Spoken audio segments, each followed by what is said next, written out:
What's up guys, it's Brian here. Today I'm bringing you guys a review of the relatively new LEGO Star Wars Desert Skiff and Sarlacc pit. The set number is 75396, contains 558 pieces, 6 minifigures, which is pretty good, and retails for $80, which is pretty not good. Yeah, this set is very overpriced, even at face value, even from what you can see on the box. But is it as bad as it seems? Let's take a look and see. First of all, here's what the two builds look like with no figures on them. And as you can see for the size of my hand, I mean, the Sarlacc pit is actually a decent size. It has a pretty large footprint, actually, compared to previous Sarlacc pits. And the Desert Skiff is just about the size you'd expect it to be, pretty much minifigure scale, maybe a little bit bigger for minifigure scale. But it was also supposed to be, it was supposed to have a lot of other guards and stuff on it. So like, I get the size. I think the size for this is perfect. The size for the Sarlacc pit, little big, little bulky, but remember this is supposed to be a side piece, I guess, to the UCS Sail Barge, and it does a really good job at that, even though I'm not going to get that set. So how this does on its own, let's take a look and see. Now, there really aren't that many features to this thing, except for a couple of things on the Sarlacc and just like one thing up here. And actually, just while I'm up here, the one thing is that the little bridge goes in and out. And I guess this also counts as a feature because you can pose it so that the guardrail is lowered a little bit or like kind of blasted off. But that's about it. You can kind of see how this works back here. You just get to pull this here. It locks into place a little bit, but like it's not very stable. And there's no studs, so it's really hard to pose a figure on this thing without them falling over every time you even accidentally touch your table. So, like, it's fine. It looks good, and I like that. But the Sarlacc pit doesn't got much. Its little jaws close up, and you can fit a figure inside of it. Let's put Chewbacca in there. His head pokes out a little bit, but a regular-sized figure fits in there exactly like you'd expect. And then the little tentacles move over here with these two little controls on the back, as you've probably seen before. But, like, that's kind of it. Doesn't really do much else. It looks nice. I like the way that they did this build with, like, it's different on both sides, which as a mock builder, I appreciate that it's not just like, it's not symmetrical. There's different pieces over here than there are over here. So they made it look a lot more natural. And the pit itself is actually okay. If you take this out to make like a non-special edition version, I think it also looks okay. It's a little bit of a deeper pit, but you're going to add some more details to make it look like it looked in the original theatrical cut, which I think is kind of nice. But, I mean, that's pretty much the build. I'll pose a few figures on it just so you can kind of see what that looks like. And, like, that's pretty much exactly how you're going to display it. There's not too much else to show over here. The Skiff does have some nice details, and, like, Lando, for instance, is in front of this little bit of a control panel. There's two studs in there for him to stand on. The detailing around this thing is pretty nice. I at first didn't like the way that they use these single curved pieces for the front, but it looks better in person. I still don't really like it on camera very much. And Boba Fett doesn't really have a place to go. I wish they gave him a clear piece so that he could be like flying over the Sarlacc pit. And as you can see, Luke fell in just from me naturally touching this thing, because this just constantly, it's not very well balanced. He falls off pretty easily.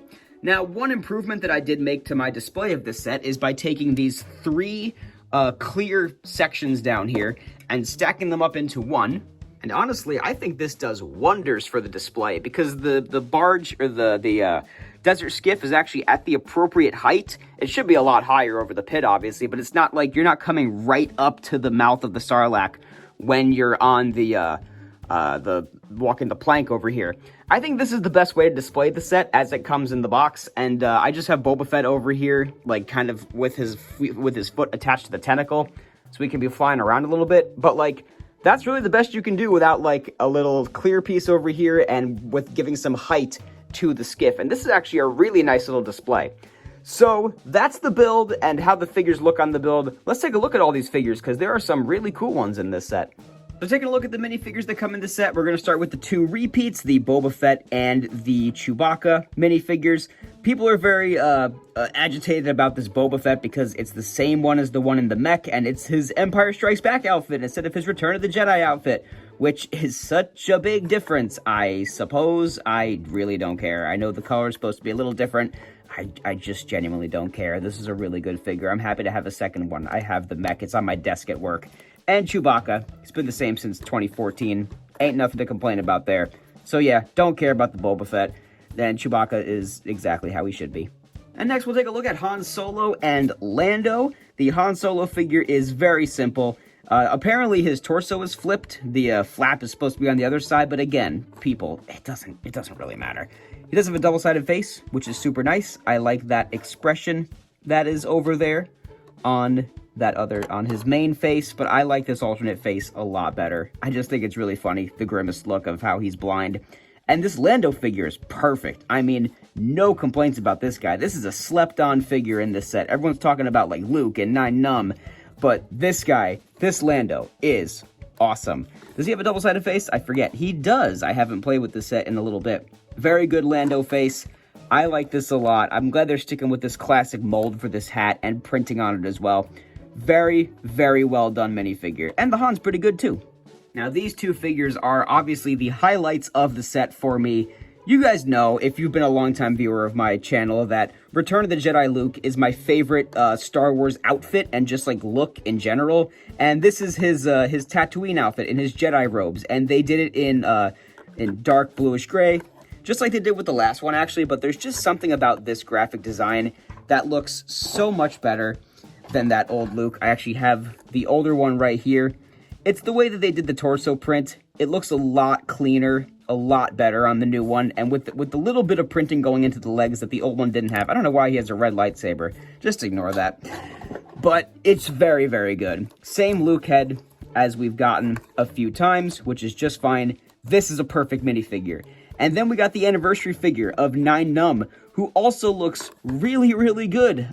This is a very surprising choice for an anniversary figure. This head mold is perfect. This torso, very, very good.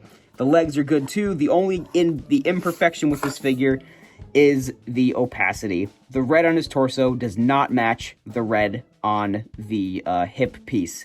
And that makes me very upset because this is supposed to be an anniversary figure. This is supposed to be the same red going top to bottom. It's not a big difference, but it's enough that it is noticeable. And that is a problem that LEGO really has to fix. They've always been super bad with color matching. But either way, this is a great figure. Very, very happy to have him as an anniversary figure. And he fits well with this Return of the Jedi set also. And speaking of color matching for a second, check out this awful color match between these two pieces. These are both supposed to be dark tan. This is dark tan.